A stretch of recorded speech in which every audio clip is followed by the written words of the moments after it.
أعوذ بالله من الشيطان الرجيم. بسم الله الرحمن الرحيم.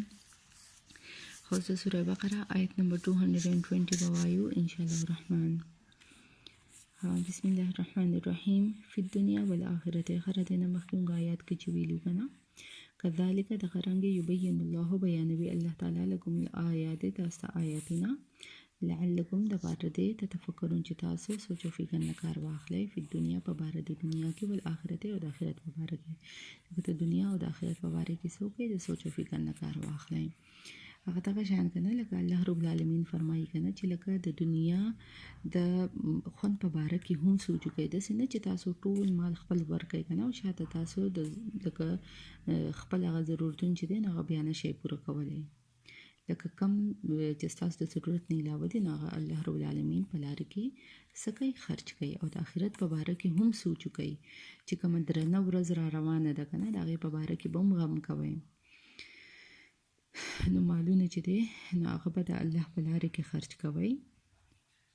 په دې نیت سره چې کوم لکه درنه ورځ چې کوم روانه ده نو هغه شي هغه په ګمانه آسان شي. ٹھیک شو. ويسألونك او تپوس کوي دویستانه عن الیتاما په باره د هغې یتیمانانو. اوس په دې کې وایي که نه نبي علیه السلام ته وایي چې تپوس کوي دویستانه ای پیغمبره د هغې یتیمانانو په باره کې لکه د هغوی د هغې مال په باره کې مطلب د هغوی د مال د هغې خوړلو په باره کې. ټیک شو چې دې ستانه تپوس کوي نو قل ورته ووایه ای پیغمبره اصلاح کول لهم د دوی خیر ډېره غوره ده. مطلب د دې یتیمانانو اصلاح کول چې ده نو هغه ډېره زیاته غوره ده. مطلب دا چې لکه کم یتیمانان ماشومان چې دي کم بیواګانې ښځې چې دي که نه د هغوی سره لکه د هغوی اصلاح کوئ په هغوی باندې احسان کوئ که نه نو دا چې ده نو دا ډېره زیاته ضروري خبره ده.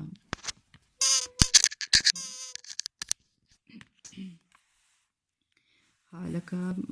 هغه داسې که نه چې ګوره ردی سره څنګه معاشره جوړیږي که نه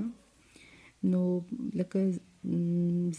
د امت چې زموږ دی که نه دا خو ټول لکه د مجاهدینو دغه دی که نه امت دی ځکه چې لکه مجاهدین چې دوی جهاد دپاره لاړ شي نو ظاهره د خامخا پکې شهیدان کیږي. ټیک شو. څوک شهیدان شي څوک غازیان شي د چې کوم شهیدان شي نو شاته ته یتیمانان ماشومان پاتې شي ښځې پاتې شي که نه بیوه شي هغې نو لکه الله رب العالمین دلته بس دا ذکر کوي که نه چې د هغوی اصلاح کوئ په هغوی باندې احسان کوئ. نو کله چې لکه دا حکم نازل شو که نه نو الله رب العالمین وفرمایل که نه چې د یتیمانانو مال چې دی هغه به نه خورئ. ټیک شو. لکه د هغوی مال خوړل څه دی د هغوی مال خوړل داسې دی لکه خپلو خېټو ته وور اچول دی. نو دغه شان بیا لکه صحابه کرام رضی الله چې دي که نه د هغوی په نگرانۍ کې چې کوم د هغو یتیمانان ماشومان دا چې وو که نه نو لکه دوی خو یو ځای اخلی پخلی به یو ځای کولو نو دوی څه چلو کو دوی د یتیمانانو هغه خوراک چې دی نو هغه یې جدا کړلو د څه وجې نه د یرې د وجې نه که نه دوی لکه یرېده چېرته موږ دوی د مال نه ونه خورو. ټیک شو. لکه موږ ته دې لکه دا سزا میلاو نه شي نو دوی به بیا داسې کار کوو چې لکه هغوی له به یې جدا پخلی کوو ځان له به یې جدا پخلی کولو او هغوی خو لکه یتیمانانو خو به دونه نه خوړله اکثره به د هغوی نه پاتې شوله که نه او دوی به یېرېدل دوی به هغه خوراک نه خوړلو کوم چې وردي نه پاتې شو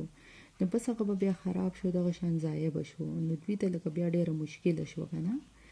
نو لکه هم ځان دپاره بیا د هغوی دپاره جوړول نو صحابه کرام رضی الله چې دي نو هغوی بیا د رسول الله صلی الله علیه و آله وسلم نه یې تپوس وکړو نو الله چې دی هغه یې لکه مختصرا خبره دلته ذکر کړه که نه چې لکه اصلاح کول لکه د دوی دپاره ډېره بهتره ده چې تاسو د دوی اصلاح وکړئ. لکه ګوره تاسو په خپل ځان کې خیر ګورئ چې ستاسو په زړه کې خیر دی مطلب زړه کې خیرې نشته دی نو تاسو څه کولی شئ تاسو د دوی سره خپل مال چې دی نو هغه یوځای کولی شئ د دوی اصلاح کولی شئ دا د دوی په حق کې بهتره ده. مطلب مخکینی دور کې که نه د عربیان چې نو لکه څوک به یتیمانان شوله که نه نو دوی دوی به د هغوی نه هغه ټول مال به یې ترې واخیست او بیا یې هړپ کو، لکه ډېر زیاتې به یې کو دوی سره که نه. نو بیا الله رب العالمین لکه وی که نه وین او اگر تخالطوهم که چېرې تاسو یوځای کول غواړئ د دوی سره، لکه تاسو د دوی سره خپل مالونه یوځای کول غواړئ، نو فاخوانکم، نو پس وروڼه یې تاسو د دوی. والله او الله تعالی یعلمو پیجنې المفسده فساد کوونکې من المصلح او اصلاح کوونکې، لکه الله رب العالمین پیجنې چې د چا په زړه کې فساد دی او د چا په زړه کې لکه اصلاح کول دی. د ټولو د نیتونو ورته پته ده که نه، چې څوک د کم نیت سره لکه مال چې دی هغه اټیچ کول غواړي، او څوک د الله رب العالمین لکه د جزا حاصلولو دپاره د یتیم سره خپل مال اټیچ کول غواړي. نو داسې یو څو ایشوز که نه، لکه د څنګه مخکې به بیا راشي که نه سوره نساء کې، لکه بعض خلک په دوی کې که نه د یتیمانانو ماشومانو پرورش به یې کوه، په دې نیت به یې کولو که نه چې دوی غټې شي نو بیا به موږ دوی سره نکاح کوو. نو الله رب العالمین چې دی نو لکه دی منع کړله سوره نساء کې ودن دی که نه، چې لکه تاسو د کم ماشومانو پرورش تاسو وکړئ نو تاسو به د دوی سره نکاح په خپله نه کوئ. لکه شرعاً خدا نکاح کول خو جایز دی، خو الله رب العالمین لکه منی په دې وجه کړه چې د دوی خو مخکې شاته بیا څوک ولي نه و که نه، نو الله رب العالمین لکه د هغوی د هغې دغه دپاره که نه چې مطلب تاسو د دوی دغه وکئ، لکه پرورش وکئ، نو د دوی نکاح چې ده نو بیا به د بل چا سره کوئ. لکه تاسو په خپله څه شئ د دوی ولي جوړ شئ که نه، او په دې وجه ولي جوړ شئ چې ګوره لکه مخکې نه بیا د دوی سره ظلم کېږي نو چې شاته واپس دوی سره بیا د راتلو زږیږي. او که چېرې تاسو دوی په خپله دوی په نکاح کې واخلئ او سبا بیا تاسو دوی سره ظلم کوئ، نو دوی سره خو بیا د واپس تلو ځای نشته دی که نه، دوی به بیا چېرته ځي.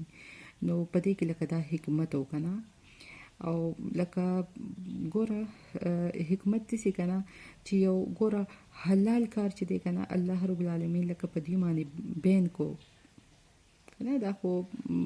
لکه د دوی په حق کې لکه الله رب العالمین دا دغه وکړو که نه چې لکه د دوی سره خو بیا واپس تلو ځای نشته، نو الله رب العالمین لکه حلال کار چې دی نو هغه یې څه کړو په دوی باندې بین کړلو. نو الله رب العالمین لکه دعوت فرمایي که نه چې تاسو کوم یتیمانان ماشومان دي تاسو د هغوی پرورش وکړئ، نو د هغوی لکه هغوی په نکاح کې مه اخلئ. او هسې هم لکه د عربیانو دا ایج دغه چې و نو ډفرنس او ردې به یې لکه ډېر دغه به یې نه کولو که نه، که ډېر که وړې وړې ماشومانې به وې او د ډېر ایج سړي به و نو دوی به لکه دغه شانته کې دغه به یې کوله، ودونه به یې دوی کوله که نه. او که چاهې ښځې د ډېر عمر وې سړي لږ و که نه، دوی به دا خبره چې و نو د دوی په دغه کې لکه داسې څه غټه خبره نه ګڼلې کېده که نه. لکه څنګه چې ګوره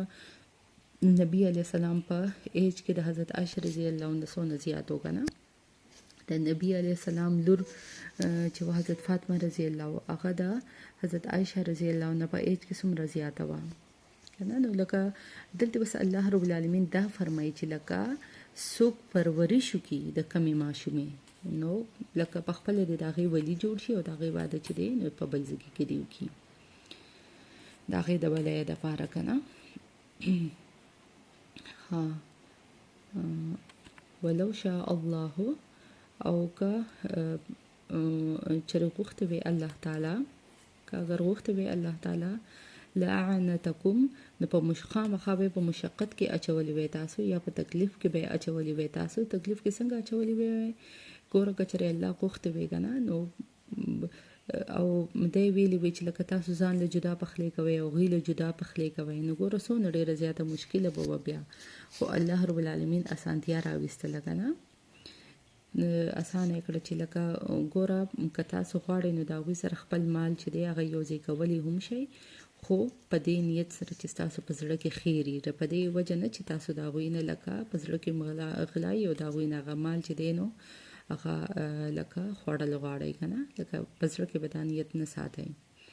خیر دی لکه ضرورت مطابق لکه